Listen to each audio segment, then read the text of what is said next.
I want you to try something for a second. Just imagine you are standing completely perfectly still. Right, like you're not moving a single muscle. Exactly. You aren't walking, you aren't running. But the truth is, you aren't actually still at all.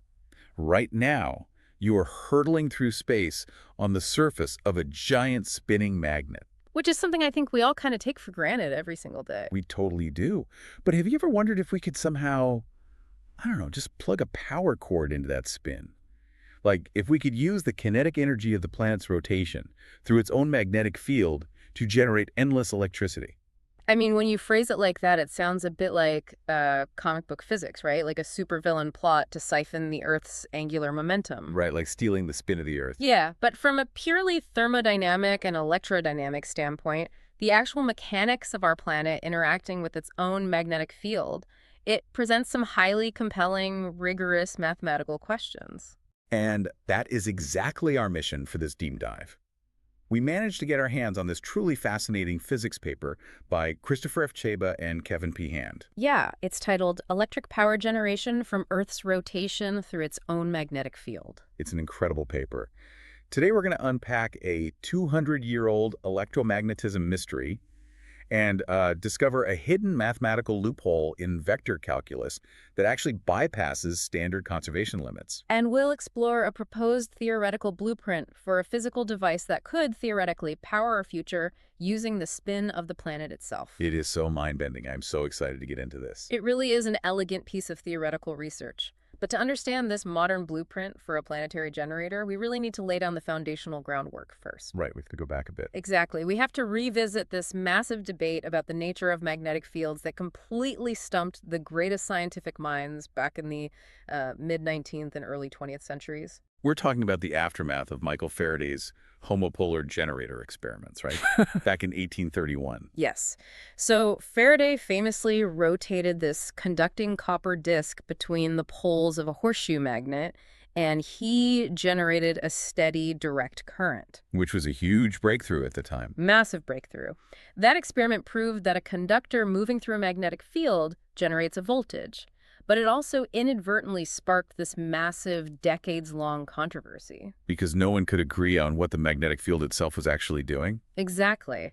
The controversy was all about the reference frame of the magnetic field. So imagine you have an axially symmetric magnet, like a perfectly uniform cylindrical electromagnet, for instance. Okay, got it in my head. If you rotate that magnet on its axis, does the invisible magnetic field rotate with the physical material of the magnet? Or does the physical material rotate while the magnetic field remains stationary, just anchored in the surrounding space? I mean, that seems like a question that's almost impossible to test just by looking at a magnet. It really was. For decades, scientists just argued back and forth. Because depending on the assumptions you made about relative motion, you could basically interpret the experimental data to support either theory. So how did they finally settle it? Well, the experimental setups in the late 1800s just weren't precise enough to isolate the variables. That didn't change until 1912, when a physicist named Barnett, and then followed up by Pegram in 1917, they designed this definitive, highly ingenious experiment. Right, the capacitor experiment. Yes, they placed cylindrical capacitors coaxially inside solenoids. So they basically nested a charged cylinder right inside a magnetic coil. Precisely. And then they systematically tested every single combination of rotation. They rotated just the capacitor, then just the solenoid, and crucially, they rotated both of them together at the exact same speed. Oh, I see. Because if the magnetic field lines rotated with the solenoid, spinning them both together should mean there's zero relative motion, right? Exactly. Zero relative motion between the conductor and the field would mean zero induced voltage. But they actually found a voltage anyway, didn't they? They did. By carefully disconnecting the circuit while the components were still in motion and measuring the residual charge, they proved that an induced voltage occurred. And it was proportional to the rotation speed, even when the source magnet and the conductor rotated together in perfect lockstep. Wow. So the field really is separate from the physical magnet. Right. The physical material of the magnet moves, but the perfectly symmetrical part of its magnetic field does not. It remains totally stationary. And here is where we connect this right back to you listening right now. The Earth, at its core, basically acts as a giant axially symmetric dipole magnet. Yes, it does. And because of Barnett and Pegram's proofs, we now know that the symmetrical polar-aligned portion of Earth's magnetic field does not rotate with the Earth. It stays anchored. Yeah, our planet is constantly spinning through its own stationary magnetic field. Like if you are standing at the equator right now, you are whipping through this invisible field at roughly 460 meters per second. It's a pretty profound realization about our local reference frame. We are in a state of perpetual high-speed motion relative to our own local magnetic environment. I was actually trying to visualize the mechanics of this earlier today. Tell me if this works. Is it kind of like a ceiling fan spinning inside a sealed room? Okay, let's hear it. So the fan blades represent the surface of the Earth moving incredibly fast, and the air in the room represents the stationary magnetic field. The blades are constantly crashing into the still air as they spin, regardless of the fact that the fan motor is the thing holding the blades in the first place. The analogy holds up surprisingly well, yeah. But with one key electrodynamic distinction, of course. All right, because we aren't dealing with air resistance. Right. Instead of air resistance, we're dealing with the Lorentz force. And this raises an important question. If the Earth's surface and everything on it is constantly sweeping through this stationary magnetic field at hundreds of meters per second, what is happening to the charge carriers inside every single conductor on the planet? Right, because if a conductor is moving through a magnetic field, the Lorentz force equation dictates this cross product of velocity in the magnetic field. It's V cross B. Exactly, V cross B. So that exerts a directional force on the charges. So if we are constantly moving, why isn't like a random copper wire sitting on my desk currently generating a steady current just from the Earth spinning? And that right there is what physicists historically termed the impossible problem of planetary power generation. There is a very strict, mathematically robust proof explaining exactly why your desk wire is electrically dead. Even though the force is there. Yes. When that wire is carried along by the Earth's rotation, the V cross B force absolutely is exerted on its charges.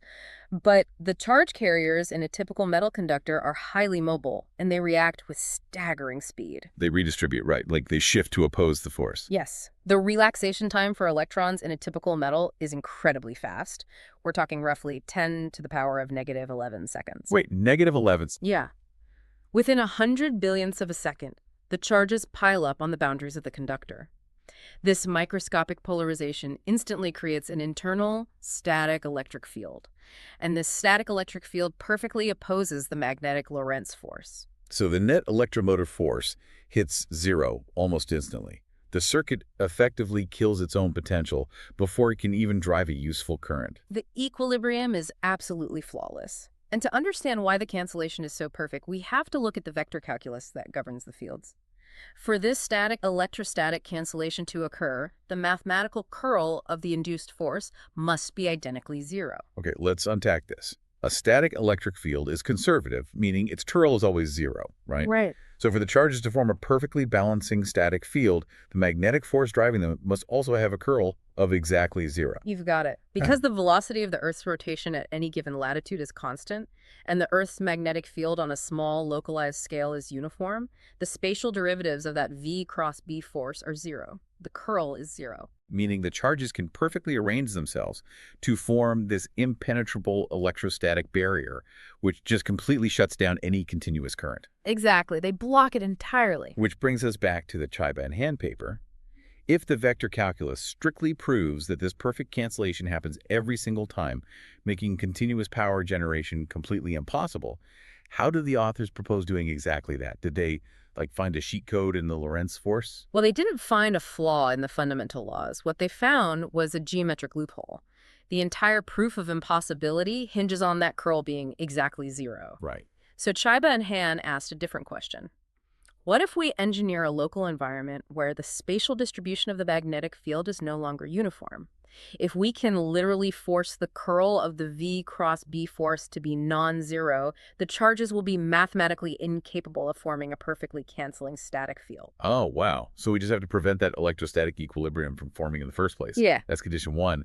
But how do we physically make the curl non-zero? You achieve this by introducing a highly magnetically permeable material into the system. High permeability materials actively channel, concentrate, and distort magnetic flux lines. So they bend the field. Exactly. If you place a permeable cylinder in a uniform magnetic field, the field lines bend quite sharply to enter and exit the material. I see. So instead of the field being uniform across the conductor, the magnetic field strength now varies drastically depending on exactly where you measure it inside the material itself. Exactly. And because the magnetic field is now spatially dependent, the V cross B force also varies across the geometry of the cylinder. The driving force is no longer linear. So what do the charges do? They still try to pile up at the edges to cancel the force, just like before, but because a static electric field is linear and conservative, it simply cannot map to the complex, nonlinear gradients of the distorted magnetic force. There is always an uncanceled remainder. That is brilliant. You've basically broken their perfect defense, resulting in a continuous electromotive force. We use geometry to outsmart the electrostatic field. It's very clever. But as the paper points out, this is only half the battle. We also have condition 2, which is arguably the much harder engineering challenge. Right, the Reynolds number. Yes.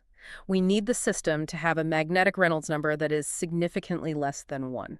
The magnetic Reynolds number, or R sub m.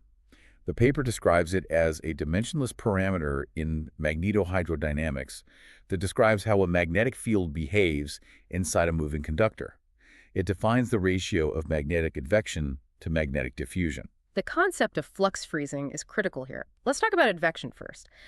In a material with very high electrical conductivity like copper or aluminum, the magnetic Reynolds number is exceptionally large, much greater than 1. So what happens when you move copper through the field? When you move that highly conductive metal through a magnetic field, the induced currents create their own secondary magnetic fields that basically trap the original flux lines. The field advects. It becomes frozen in the material and moves flawlessly with the conductor. And if the field is moving at the same relative velocity as the conductor, your relative velocity basically drops to 0 and your power generation ceases entirely. Precisely. So we need diffusion to dominate instead. We need a magnetic Reynolds number of less than 1. I was actually trying to find a way to visualize this advection versus diffusion dynamic. Is it somewhat like trying to run through a really dense, slow-moving crowd of people? I'd frame it slightly differently, but let's see where you're going with it. Okay, so if the crowd is moving perfectly with you at the exact same speed, that's advection, right? Yeah. You feel no resistance, you're just floating along in the exact same reference frame. That's a high Reynolds number. Okay, follow you. But if you are sprinting and Yeah. the people in the crowd are, sluggish, if they don't move with you and instead you have to constantly push your way through them, that's diffusion. You are leaving a continuous resistant wake behind you because they just can't match your velocity. The crowd analogy actually works quite well conceptually. But to be precise about the actual physics, the sluggishness in our magnetic scenario is strictly governed by the material's electrical conductivity. Right, the conductivity is the key. Yes. To achieve a low magnetic Reynolds number, you must drastically lower the conductivity. The material has to be a poor conductor. When conductivity is low, the magnetic field isn't easily trapped. It continuously diffuses, or slips, through the atomic lattice of the moving material. And that slippage is what we want. Yes, it's this continuous slippage, the fact that the field never freezes into the material, that maintains the relative motion required to sustain the voltage. Okay, here's where it gets really interesting. Because now we have the theoretical cheat codes. We need a shape that distorts the field to keep the curl non-zero. And we need a material with low electrical conductivity to keep the magnetic Reynolds number below 1. Right. What does the actual physical machine look like? Scheibe and Hand propose a highly specific geometry, a long, hollow, cylindrical shell. And to meet those contradictory material demands, high magnetic permeability but low electrical conductivity, they suggest using a specific ceramic compound known as MnZm ferrite, specifically a grade designated as Mn60. So basically a thick-walled ceramic pipe. Yes. The hollow tubular geometry combined with the high permeability of the Mn60 forces the magnetic flux lines to bend through the cylinder walls. That satisfies condition 1. And the ceramic part handles condition 2. Exactly. Because Mn60 is a ceramic ferrite, its electrical conductivity is orders of magnitude lower than standard metals, which ensures the magnetic field diffuses rapidly, satisfying condition 2. But this raises a fundamental thermodynamic issue for me. I mean, the first law of thermodynamics still applies, right? Energy cannot be created from a vacuum. Absolutely not. So if this static ceramic pipe sitting on a lab bench is suddenly generating a steady electrical current, where exactly is that physical energy flowing from? To answer that, the authors rigorously applied Poynting's theorem. Poynting's theorem. That involves the Poynting vector, right? The cross product of the electric and magnetic fields. That's right. The pointing vector tracks the directional flow of electromagnetic energy density. When you map the fields around this permeable cylinder, the vector math clearly shows a net inward flux. Electromagnetic energy is physically flowing from the ambient surrounding space across the boundary and right into the shell. And if we trace that energy back to its absolute macro source, Yeah. it's coming from the kinetic energy of the planet, right? Mm-hmm. The device is literally siphoning angular momentum from the Earth via magnetic braking. That is the ultimate source of the work being done, yes. Wait a minute. If we are bleeding off the Earth's rotational momentum to charge our phones and power our circuits, aren't we applying a physical brake to the planet? Like, if we scale this up, are we going to slow down the Earth's rotation and catastrophically alter the length of a day? I appreciate the apocalyptic jump there, but let's look at the actual math before we worry about stopping the Earth from spinning.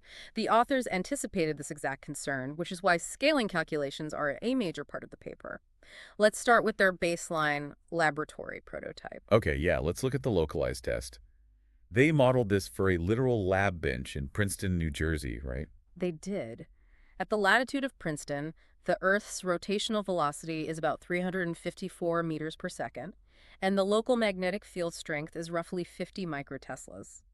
If you construct an Mn60 ferrite shell that is just 20 centimeters long, so roughly 8 inches, the equations predict a continuous electromotive force of about 65 microvolts. 65 microvolts. So we're talking about a fraction of a single millivolt. Obviously, no one is powering a server farm with that. It is an incredibly small output, yes, but the objective of a 20-centimeter prototype isn't commercial power generation. It's empirical validation of a phenomenon that was previously thought to be impossible.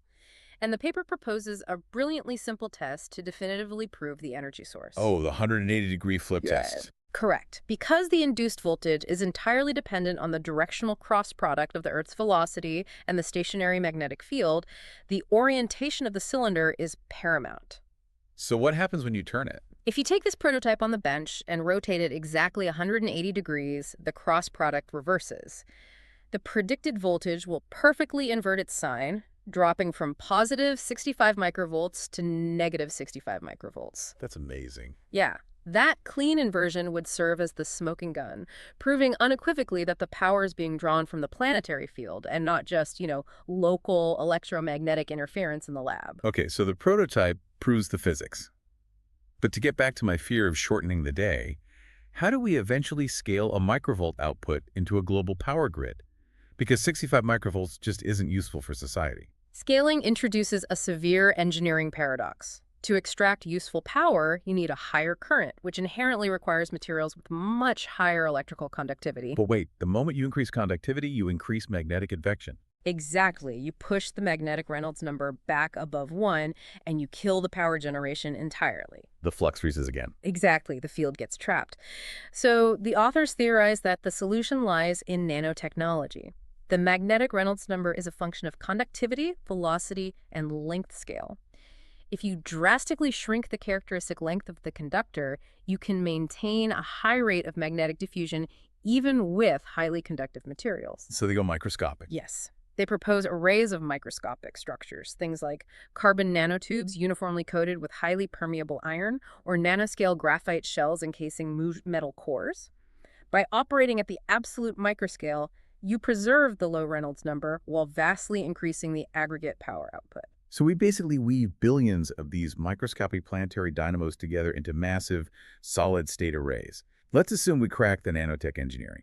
Let's run the absolute extreme scenario. Say humanity decides to go all in and power the entire globe this way. Let's run the numbers. Global energy consumption projections for all of human civilization around the year 2040 sit at roughly 10,700 gigawatts.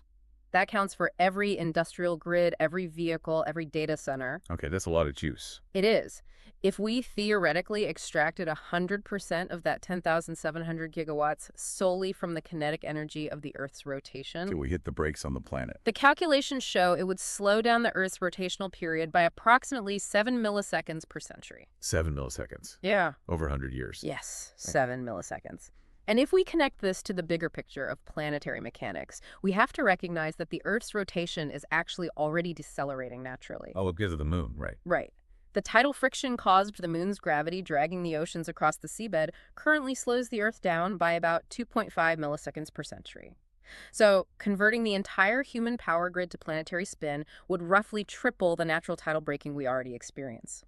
In the grand thermodynamic scale of the solar system, it is a completely negligible drag. So what does this all mean? We clearly aren't going to be charging our devices with Earth spin adapters anytime soon.